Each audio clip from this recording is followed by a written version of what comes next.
Este é o Sol. Desde o ano 10.000 a.C., a história abunda em pinturas e escritos que refletem o respeito e a adoração dos povos por este astro. E é simples entender o porquê, com seu aparecimento todas as manhãs, trazendo visão, calor e segurança, salvando-os do frio e da escuridão da noite repleta de predadores. Sem ele, todas as culturas perceberam que não haveriam colheitas nem vida no planeta. Estas realidades fizeram do Sol o astro mais adorado de todos.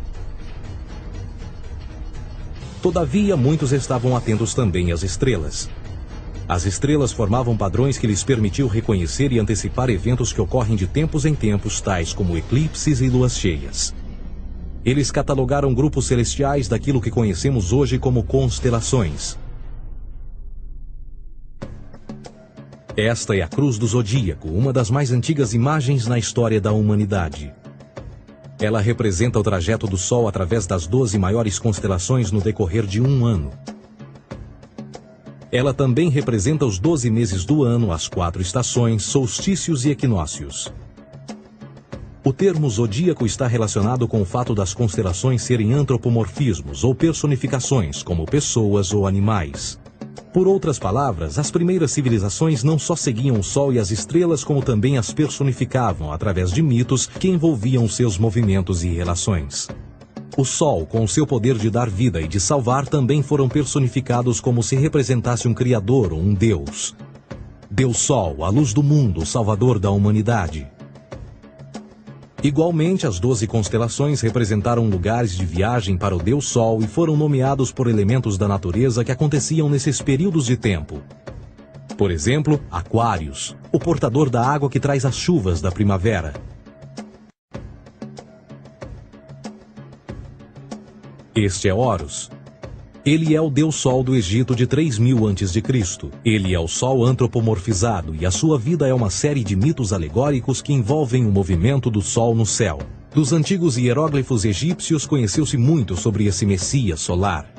Por exemplo, Horus, sendo o Sol, tinha como inimigo o Deus Sete, que era a personificação das trevas ou da noite. E metaforicamente falando, todas as manhãs Horus ganhava a batalha contra Sete. E no fim da tarde, Sete conquistava Horus e o enviava para o mundo das trevas. Será importante frisar que trevas versus luz ou bem versus mal tem sido uma dualidade mitológica onipresente que ainda hoje é usada em muitos níveis. No geral, a história de Horus é a seguinte. Horus nasceu em 25 de dezembro da Virgem Isis Mary. O seu nascimento foi acompanhado por uma estrela no oeste, que por sua vez foi seguida por 3 reis em busca do Salvador recém-nascido. Aos 12 anos era uma criança prodígio nos ensinamentos, e aos 30 anos ele foi batizado por uma figura conhecida por Anup, e assim começou o seu ministério. Horus teve 12 discípulos e viajou com eles, fazendo milagres tais como curar os enfermos e andar sobre as águas. Horus também era conhecido por vários nomes como a Verdade, a Luz, o Filho Adorado de Deus, o Bom Pastor, Cordeiro de Deus, entre muitos outros. Depois de ter sido traído por Tifão, Horus foi crucificado, enterrado por 3 dias e então ressuscitou. Estes atributos de Horus, originais ou não, parecem influenciar várias culturas mundiais e muitos outros deuses encontrados com a mesma estrutura mitológica. Atis da Firígia nasceu da Virgem Nana em 25 de dezembro. Crucificado, foi posto na tumba e 3 dias depois ressuscitou. Krishna, da Índia, nasceu da Virgem Davaki com uma estrela no ocidente assinalando sua chegada, fez milagres juntamente com seus discípulos e após sua morte ressuscita. Dionísio da Grécia nasceu de uma virgem em 25 de dezembro. Foi um professor peregrino que praticou milagres como transformar água em vinho e é referenciado como Rei dos Reis, Filho unigênito de Deus, o início e o fim, entre muitas outras coisas, e após sua morte ressuscitou. Mitra da Pérsia nasceu de uma virgem em 25 de dezembro. Ele teve 12 discípulos e fazia milagres. E após sua morte foi enterrado por 3 dias e então ressuscitou. Ele também foi chamado de a Verdade, a Luz, entre outros. Curiosamente, o dia sagrado de adoração a Mitra era um domingo. O que importa salientar é que existiram inúmeros salvadores em diferentes períodos em diversos lugares da Terra que preenchem essas mesmas características. A pergunta que não quer calar: o porquê desses atributos? Por que o nascimento de uma virgem em 25 de dezembro? Por que a morte e a ressurreição após 3 dias? Por que os 12 discípulos ou seguidores? Para descobrirmos, vamos examinar o mais recente dos Messias solares. Jesus Cristo nasceu em 25 de dezembro em Belém. Ao nascer foi anunciado por uma estrela no ocidente que seria seguida por 3 reis magos para encontrar e adorar um novo Salvador. Tornou-se pregador aos 12 anos. Aos 30 anos foi batizado por João Batista e então iniciou seu ministério. Jesus teve 12 discípulos que viajaram com ele praticando milagres como curar doentes, andar sobre a água, ressuscitar mortos. Ele também é conhecido como Rei dos Reis, o Filho de Deus, a luz do mundo, o início e o fim, o Cordeiro de Deus, entre muitos outros. Depois de ter sido traído por seu discípulo Judas por 30 moedas de prata, ele foi crucificado, posto em uma tumba e após 3 dias ele ressuscitou e ascendeu aos céus. Em primeiro lugar, a sequência do nascimento é completamente astrológica. A estrela no ocidente é Sírius, a mais brilhante do céu noturno, que a cada 24 de dezembro se alinha com outras 3 estrelas brilhantes no cinturão de Órion. Essas 3 estrelas brilhantes são chamadas hoje, como eram na antiguidade, 3 reis, 3 Marias no Brasil e Portugal. Os 3 reis e a estrela mais brilhante, Sírius, todas apontam para o nascer do Sol em 25 de dezembro. Esta é a razão pela qual os 3 reis seguem a estrela a oeste em uma ordem que apontam ao amanhecer. O nascimento do Sol.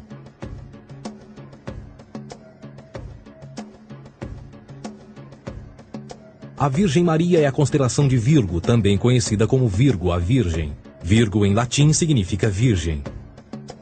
Virgo também é conhecida como a Casa do Pão. E a representação de Virgo é uma virgem segurando um feixe de espigas de trigo. Esta Casa do Pão e o seu símbolo das espigas de trigo representa agosto e setembro, a época das colheitas.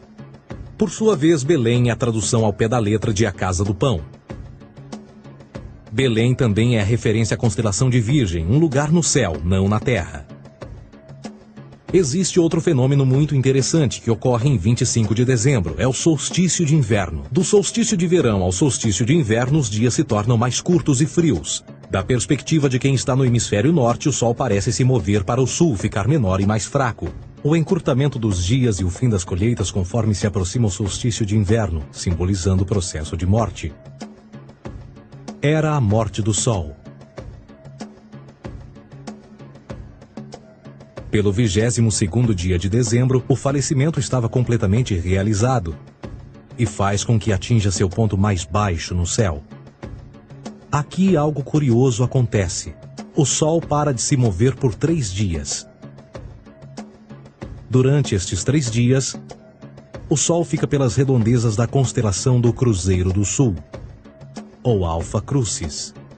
Depois desse período, em 25 de dezembro, o Sol se move 1 grau, dessa vez para o norte, trazendo perspectiva de dias maiores, mais calor e a primavera.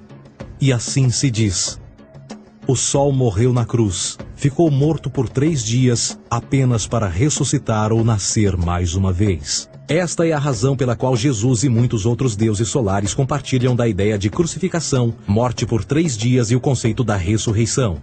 É o período de transição do Sol antes de mudar para a direção contrária no hemisfério norte, trazendo a primavera e assim a salvação. Todavia, eles não celebram a ressurreição do Sol até o equinócio da primavera, ou Páscoa.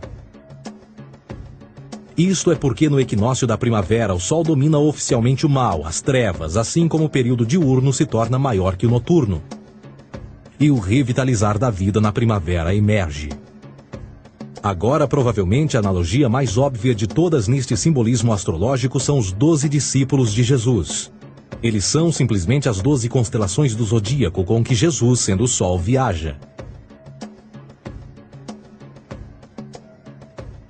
De fato, o número 12 está sempre presente ao longo da Bíblia.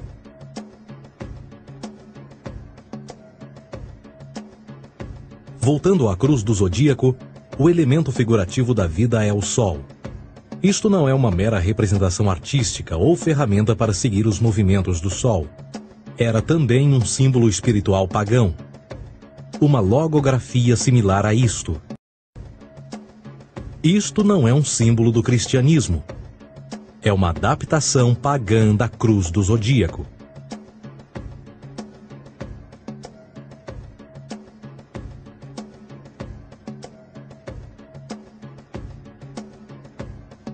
Esta é a razão pela qual Jesus, nas primeiras representações, era sempre mostrado com a sua cabeça na cruz. Jesus é o Sol, Filho de Deus, a luz do mundo. O Salvador a erguer-se, que renascerá, assim como o sol faz todas as manhãs. A glória de Deus que defende contra a força das trevas. Assim como renasce a cada manhã, e que pode ser visto através das nuvens, lá em cima nos céus, com a sua coroa de espinhos ou os raios de sol.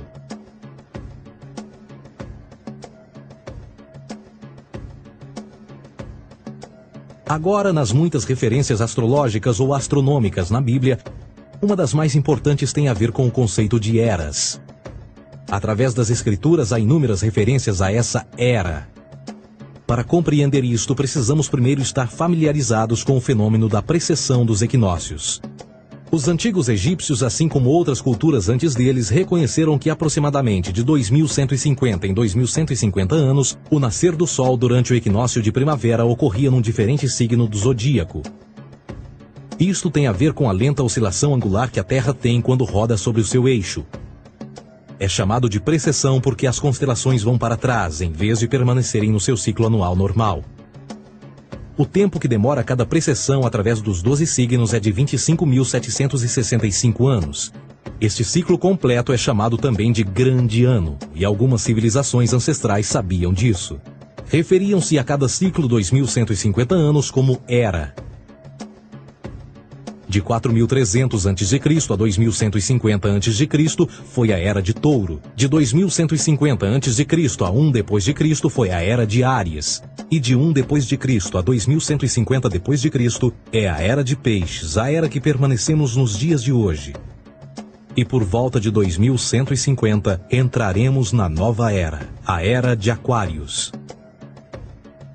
Agora, a Bíblia refere-se por alto ao movimento simbólico durante 3 eras, quando se vislumbra já é uma quarta. No Velho Testamento, quando Moisés desce o Monte Sinai com os 10 mandamentos, ele está perturbado ao ver sua gente adorar um bezerro dourado. De fato, ele até partiu as pedras dos 10 mandamentos e disse a todos para se matarem uns aos outros para purgarem o mal. A maior parte dos estudiosos da Bíblia atribuem esta ira de Moisés ao fato de os israelitas estarem adorando a um falso ídolo, ou algo semelhante. A realidade é que o bezerro dourado é o Taurus, touro. E Moisés representa a nova era de Áries. Esta é a razão pela qual os judeus ainda hoje assopram com o chifre do carneiro. Moisés representa a nova era de Áries. E perante esta, todos têm de largar a velha. Outras divindades, tais como Mitra, marcam essa transição também. Um deus pré-cristão que mata o touro, na mesma linha simbólica. Agora Jesus é a figura portadora da era seguinte à de Áries, a era de Peixes. O simbolismo de peixes é abundante no Novo Testamento, assim como Jesus alimenta 5.000 pessoas com pão e 2 peixes. No início do seu ministério, enquanto caminhava ao longo da Galileia, conhece 2 pescadores que o seguem. Agora reflita se voltar a ver um adesivo em formato de peixe escrito Jesus na traseira dos carros. Poucos sabem o que aquilo no fundo representa. É um simbolismo astrológico pagão para o reinado do Sol durante a Era de Peixes. Jesus assumiu também que a data do seu nascimento é também a data do início desta era. Em Lucas 22:10, quando Jesus é questionado se a próxima passagem será depois de ele ir embora, Jesus responde: Eis que quando entrardes na cidade, encontrareis um homem levando um cântaro de água. Segui-o até a casa em que ele entrar. Esta escritura é de longe a mais reveladora de todas as referências astrológicas. O homem que leva um cântaro de água é Aquários, o portador de água, que é sempre representado com um homem despejando uma porção de água. Ele representa a era depois de Peixes, e quando o Sol, Filho de Deus, sair da era de Peixes, Jesus, entrará na casa de Aquários, e Aquário é antes de Peixes na precessão dos equinócios. Tudo o que Jesus diz é que depois da era de Peixes chegará a era de Aquário.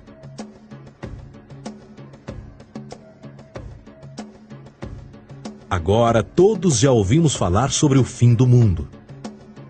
Deixando à parte o lado cartunista no livro de Apocalipse, a espinha dorsal nesta ideia surge em Mateus 28:20, onde Jesus diz: Eu estarei convosco até o fim do mundo, dos séculos em português. Contudo, na tradução inglesa da Bíblia, a palavra mundo está mal traduzida. A palavra realmente usada era aion, que significa era. Eu estarei convosco até o fim da era, o que no fundo é verdade. Jesus, como personificação solar de peixes, irá acabar quando o Sol entrar na era de Aquário. Este conceito de fim dos tempos e do fim do mundo é uma má interpretação desta alegoria astrológica. Vamos dizer que aproximadamente 100 milhões de brasileiros acreditam que o fim do mundo está próximo. Além disso, o personagem de Jesus, literalmente e astrologicamente um híbrido, só demonstra o quão plágio do deus Sol Horus do Egito, Jesus é. Por exemplo, inscrito há 3.500 anos atrás, nas paredes do templo de Luxor, no Egito, estão imagens da Enunciação, da Imaculada Concepção, do nascimento e da adoração a Horus. As imagens começam com o anúncio à Virgem Ísis de que ela irá gerar Horus, que Nefe, o Espírito Santo, irá engravidar a Virgem, e depois o parto e a adoração, e que é não mais do que o milagre da concepção de Jesus. Na verdade, as semelhanças entre Horus e Jesus são flagrantes.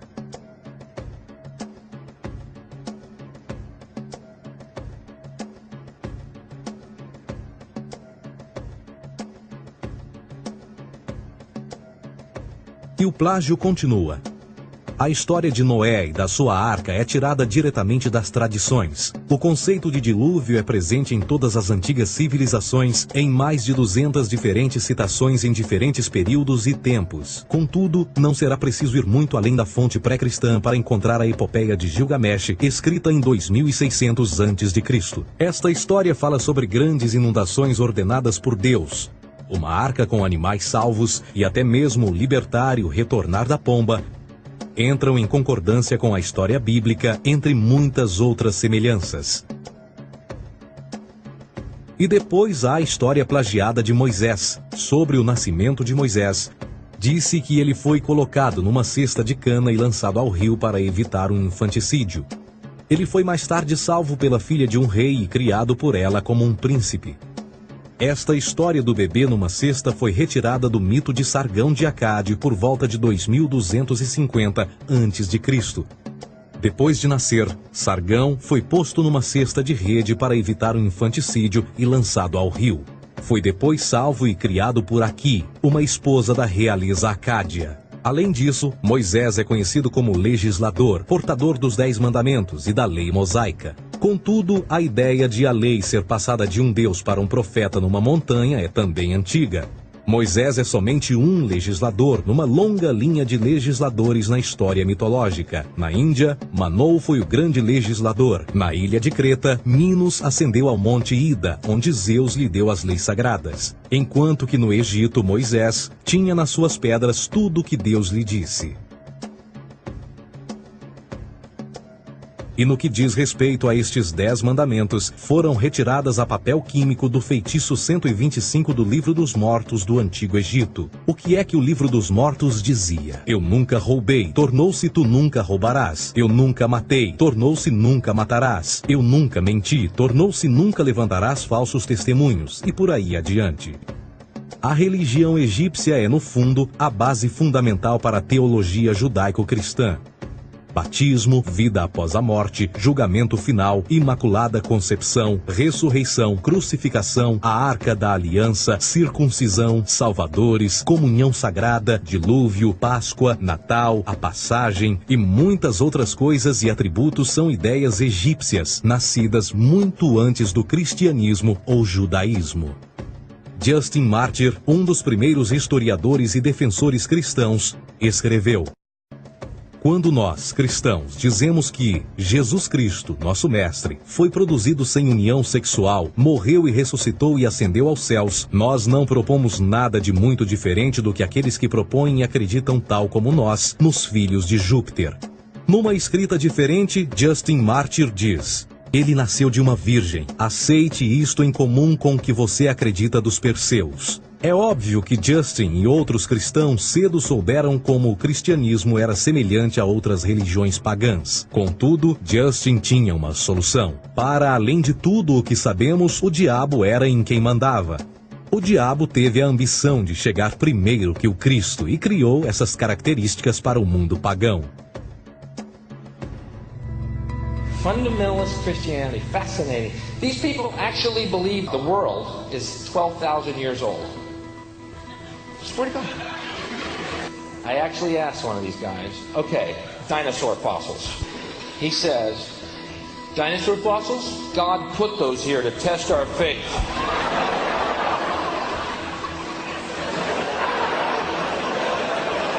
I think God put you here to test my faith, dude. A Bíblia não é nada mais do que um híbrido literário astroteológico, tal como todos os mitos religiosos que os antecederam. De fato, o aspecto da transferência de atributos e umas personagens para as outras é facilmente reconhecida no próprio livro em si. No Antigo Testamento há a história de José. José era um protótipo de Jesus. José nasceu de um milagre, Jesus nasceu de um milagre. José tinha 12 irmãos, Jesus tinha 12 discípulos. José foi vendido por 20 pratas, Jesus foi vendido por 30 pratas. Irmão Judá sugere a venda de José. O discípulo Judas sugere a venda de Jesus. José começa os seus trabalhos aos 30, Jesus começa aos 30 também. Os paralelismos continuam. Além disso, haverá algum registro não bíblico da existência de mais alguém chamado Jesus, filho de Maria, que viajou com 12 seguidores e curou pessoas? Existiram muitos historiadores que viveram no Mediterrâneo durante esse mesmo período e até mesmo após a presumível morte de Jesus. Quantos desses historiadores fizeram relatos sobre a sua figura? Nenhum. Porém, para sermos justos, não significa que os defensores da existência de Jesus nunca tenham reclamado o contrário. São particularmente 4 referidos como pioneiros sobre a teoria da existência de Jesus: Plínio o Jovem, Suetônio e Tácito. Cada uma das suas máximas consiste apenas em algumas frases em que, na melhor das hipóteses, se refere a Christus ou Cristo, e que na realidade não é um nome, mas sim uma titulação. A 4ª fonte é Joséfo, cujos documentos ficou provado terem sido falsificados séculos atrás e, para infortúnio da humanidade, por muitos ainda visto como verdadeiros. Poderá alguém ter se aproveitado das ideias renascer dos mortos, a ascensão ao reino dos céus e a prática de milagres e que a partir daí tenha começado a surgir nos registros históricos? Não, porque uma vez pesadas as evidências, há grandes probabilidades da figura conhecida como Jesus nunca sequer ter existido.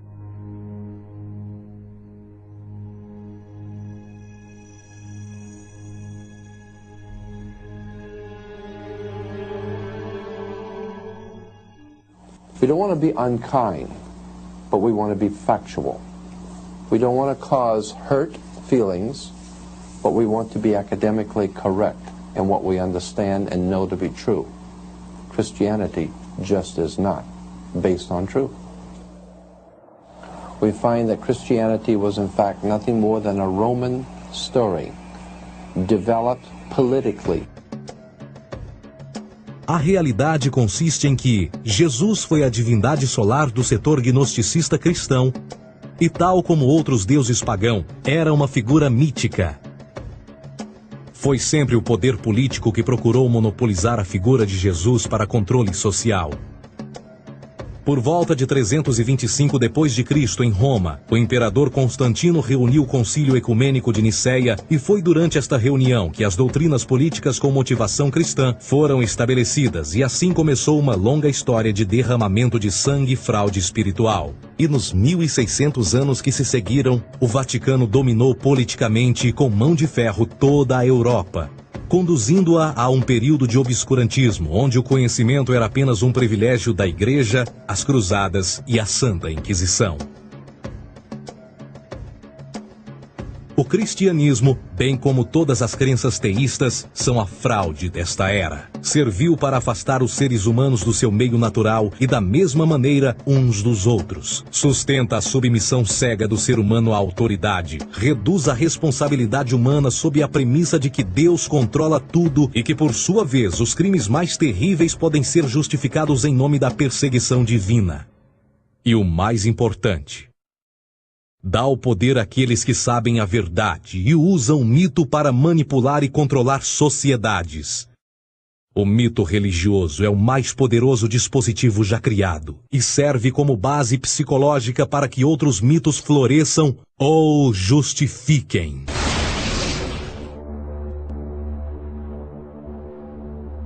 A myth is an idea that, while widely believed, is false. In a deeper sense, in the religious sense, a myth serves as an orienting and mobilizing story for a people. The focus is not on the story's relation to reality, but on its function. A story cannot function unless it is believed to be true in the community or the nation. It is not a matter of debate. If some people have the bad taste to raise the question of the truth of the sacred story, the keepers of the faith do not enter into debate with them. They ignore them or denounce them as blasphemers. Isto não é um símbolo do cristianismo. É uma adaptação pagã da cruz do zodíaco.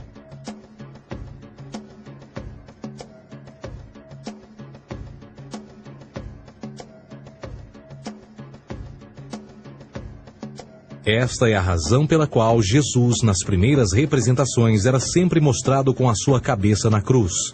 Jesus é o Sol, Filho de Deus, a luz do mundo. O Salvador a erguer-se, que renascerá, assim como o Sol faz todas as manhãs. A glória de Deus que defende contra a força das trevas. Assim como renasce a cada manhã, e que pode ser visto através das nuvens, lá em cima nos céus, com a sua coroa de espinhos ou os raios de sol.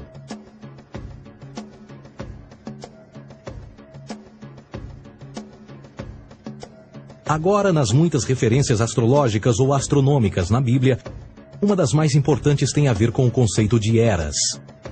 Através das Escrituras há inúmeras referências a essa era. Para compreender isto, precisamos primeiro estar familiarizados com o fenômeno da precessão dos equinócios. Os antigos egípcios, assim como outras culturas antes deles, reconheceram que aproximadamente de 2150 em 2150 anos, o nascer do Sol durante o equinócio de primavera ocorria num diferente signo do zodíaco. Isto tem a ver com a lenta oscilação angular que a Terra tem quando roda sobre o seu eixo. É chamado de precessão porque as constelações vão para trás, em vez de permanecerem no seu ciclo anual normal. O tempo que demora cada precessão através dos 12 signos é de 25.765 anos. Este ciclo completo é chamado também de Grande Ano, e algumas civilizações ancestrais sabiam disso. Referiam-se a cada ciclo 2150 anos como Era. De 4.300 a.C. a 2.150 a.C. foi a Era de Touro. De 2.150 a.C. a 1 d.C. foi a Era de Áries. E de 1 d.C. a 2.150 d.C. é a Era de Peixes, a era que permanecemos nos dias de hoje. E por volta de 2150 entraremos na nova era, a Era de Aquários. Agora, a Bíblia refere-se por alto ao movimento simbólico durante 3 eras, quando se vislumbra já é uma quarta. No Velho Testamento, quando Moisés desce o Monte Sinai com os 10 mandamentos, ele está perturbado ao ver sua gente adorar um bezerro dourado. De fato, ele até partiu as pedras dos 10 mandamentos e disse a todos para se matarem uns aos outros para purgarem o mal. A maior parte dos estudiosos da Bíblia atribuem esta ira de Moisés ao fato de os israelitas estarem adorando a um falso ídolo, ou algo semelhante. A realidade é que o bezerro dourado é o Taurus, touro. E Moisés representa a nova era de Áries. Esta é a razão pela qual os judeus ainda hoje assopram com o chifre do carneiro. Moisés representa a nova era de Áries. E perante esta, todos têm de largar a velha. Outras divindades, tais como Mitra, marcam essa transição também. Um deus pré-cristão que mata o touro, na mesma linha simbólica. Agora Jesus é a figura portadora da era seguinte à de Áries, a era de peixes. O simbolismo de peixes é abundante no Novo Testamento, assim como Jesus alimenta 5.000 pessoas com pão e 2 peixes. No início do seu ministério, enquanto caminhava ao longo da Galileia, conhece 2 pescadores que o seguem. Agora reflita se voltar a ver um adesivo em formato de peixe escrito Jesus na traseira dos carros. Poucos sabem o que aquilo no fundo representa. É um simbolismo astrológico pagão para o reinado do Sol durante a era de peixes. Jesus assumiu também que a data do seu nascimento é também a data do início desta era. Em Lucas 22:10, quando Jesus é questionado se a próxima passagem será depois de ele ir embora, Jesus responde: Eis que quando entrardes na cidade, encontrareis um homem levando um cântaro de água. Segui-o até a casa em que ele entrar. Esta escritura é de longe a mais reveladora de todas as referências astrológicas. O homem que leva um cântaro de água é Aquários, o portador de água, que é sempre representado com um homem despejando uma porção de água. Ele representa a era depois de peixes, e quando o Sol, Filho de Deus, sair da era de peixes, Jesus, entrará na casa de Aquários, e Aquário é antes de peixes na precessão dos equinócios. Tudo o que Jesus diz é que depois da era de peixes chegará a era de Aquário.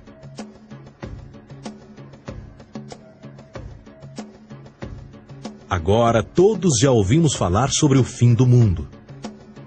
Deixando à parte o lado cartunista no livro de Apocalipse, a espinha dorsal nesta ideia surge em Mateus 28:20, onde Jesus diz: Eu estarei convosco até o fim do mundo, dos séculos em português. Contudo, na tradução inglesa da Bíblia, a palavra mundo está mal traduzida. A palavra realmente usada era aion, que significa era. Eu estarei convosco até o fim da era, o que no fundo é verdade. Jesus, como personificação solar de peixes, irá acabar quando o Sol entrar na era de Aquário. Este conceito de fim dos tempos e do fim do mundo é uma má interpretação desta alegoria astrológica. Vamos dizer que aproximadamente 100 milhões de brasileiros acreditam que o fim do mundo está próximo. Além disso, o personagem de Jesus, literalmente e astrologicamente um híbrido, só demonstra o quão plágio do deus Sol Horus do Egito, Jesus é. Por exemplo, inscrito há 3.500 anos atrás, nas paredes do templo de Luxor, no Egito, estão imagens da Enunciação, da Imaculada Concepção, do nascimento e da adoração a Horus. As imagens começam com o anúncio à Virgem Ísis de que ela irá gerar Horus, que Nefe, o Espírito Santo, irá engravidar a Virgem, e depois o parto e a adoração, e que é não mais do que o milagre da concepção de Jesus. Na verdade, as semelhanças entre Horus e Jesus são flagrantes.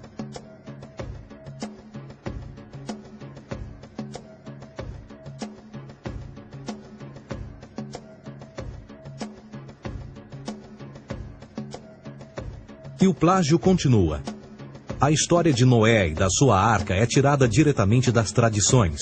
O conceito de dilúvio é presente em todas as antigas civilizações, em mais de 200 diferentes citações em diferentes períodos e tempos. Contudo, não será preciso ir muito além da fonte pré-cristã para encontrar a epopeia de Gilgamesh, escrita em 2600 a.C. Esta história fala sobre grandes inundações ordenadas por Deus, uma arca com animais salvos e até mesmo o libertar e o retornar da pomba, entram em concordância com a história bíblica, entre muitas outras semelhanças.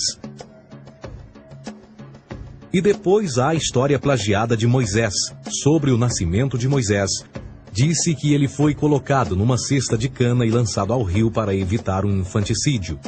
Ele foi mais tarde salvo pela filha de um rei e criado por ela como um príncipe. Esta história do bebê numa cesta foi retirada do mito de Sargão de Acade por volta de 2250 a.C.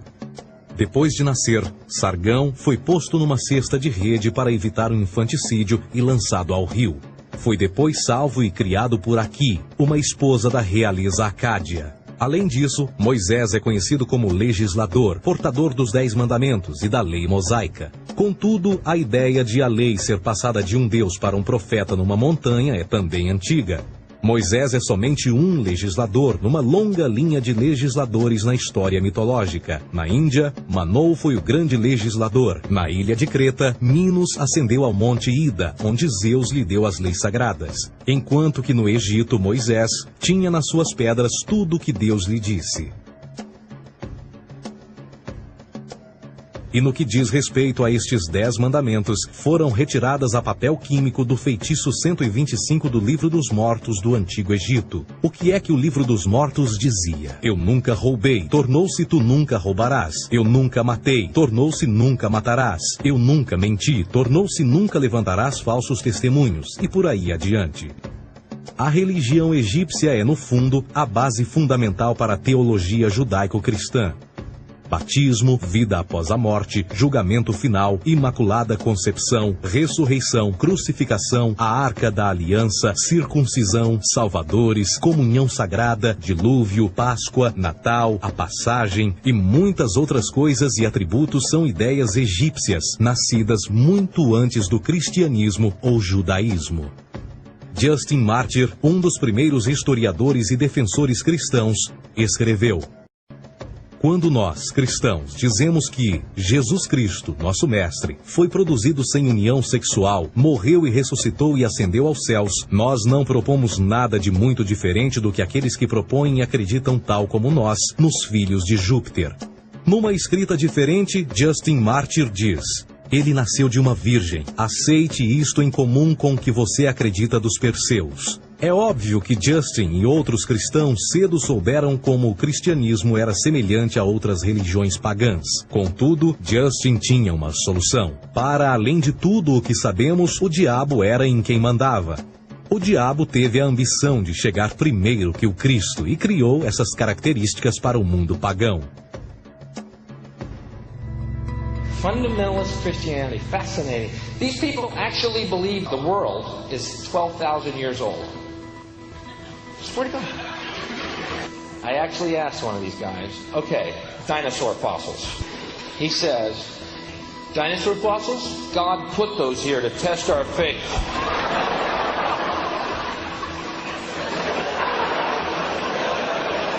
I think God put you here to test my faith, dude.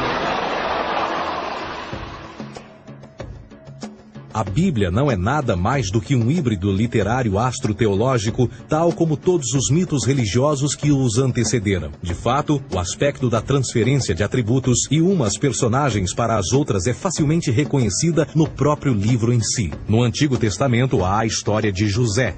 José era um protótipo de Jesus. José nasceu de um milagre, Jesus nasceu de um milagre.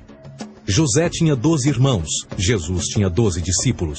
José foi vendido por 20 pratas, Jesus foi vendido por 30 pratas. Irmão Judá sugere a venda de José. O discípulo Judas sugere a venda de Jesus. José começa os seus trabalhos aos 30, Jesus começa aos 30 também. Os paralelismos continuam. Além disso, haverá algum registro não bíblico da existência de mais alguém chamado Jesus, filho de Maria, que viajou com 12 seguidores e curou pessoas? Existiram muitos historiadores que viveram no Mediterrâneo durante esse mesmo período e até mesmo após a presumível morte de Jesus. Quantos desses historiadores fizeram relatos sobre a sua figura? Nenhum. Porém, para sermos justos, não significa que os defensores da existência de Jesus nunca tenham reclamado o contrário. São particularmente 4 referidos como pioneiros sobre a teoria da existência de Jesus: Plínio o Jovem, Suetônio e Tácito. Cada uma das suas máximas consiste apenas em algumas frases em que, na melhor das hipóteses, se refere a Christus ou Cristo, e que na realidade não é um nome, mas sim uma titulação. A 4ª fonte é Joséfo, cujos documentos ficou provado terem sido falsificados séculos atrás e, para infortúnio da humanidade, por muitos ainda visto como verdadeiros. Poderá alguém ter se aproveitado das ideias renascer dos mortos, a ascensão ao reino dos céus e a prática de milagres e que a partir daí tenha começado a surgir nos registros históricos? Não, porque uma vez pesadas as evidências, há grandes probabilidades da figura conhecida como Jesus nunca sequer ter existido.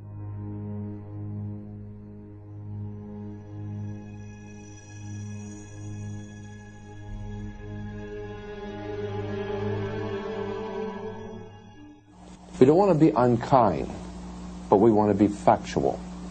We don't want to cause hurt feelings, but we want to be academically correct in what we understand and know to be true. Christianity just is not based on truth. We find that Christianity was in fact nothing more than a Roman story, developed politically. A realidade consiste em que Jesus foi a divindade solar do setor gnosticista cristão e, tal como outros deuses pagãos, era uma figura mítica. Foi sempre o poder político que procurou monopolizar a figura de Jesus para controle social. Por volta de 325 d.C., em Roma, o imperador Constantino reuniu o Concílio Ecumênico de Niceia e foi durante esta reunião que as doutrinas políticas com motivação cristã foram estabelecidas e assim começou uma longa história de derramamento de sangue e fraude espiritual. E nos 1600 anos que se seguiram, o Vaticano dominou politicamente e com mão de ferro toda a Europa, conduzindo-a a um período de obscurantismo, onde o conhecimento era apenas um privilégio da Igreja, as Cruzadas e a Santa Inquisição.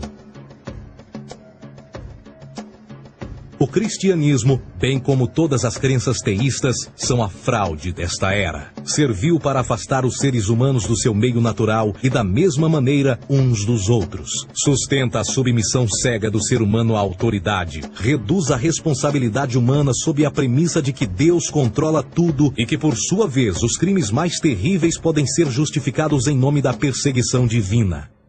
E o mais importante, dá o poder àqueles que sabem a verdade e usam o mito para manipular e controlar sociedades. O mito religioso é o mais poderoso dispositivo já criado e serve como base psicológica para que outros mitos floresçam ou justifiquem.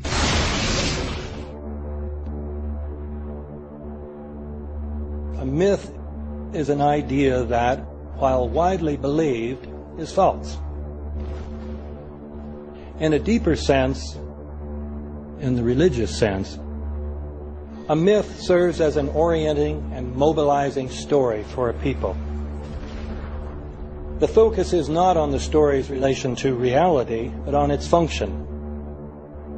A story cannot function unless it is believed to be true in the community or the nation.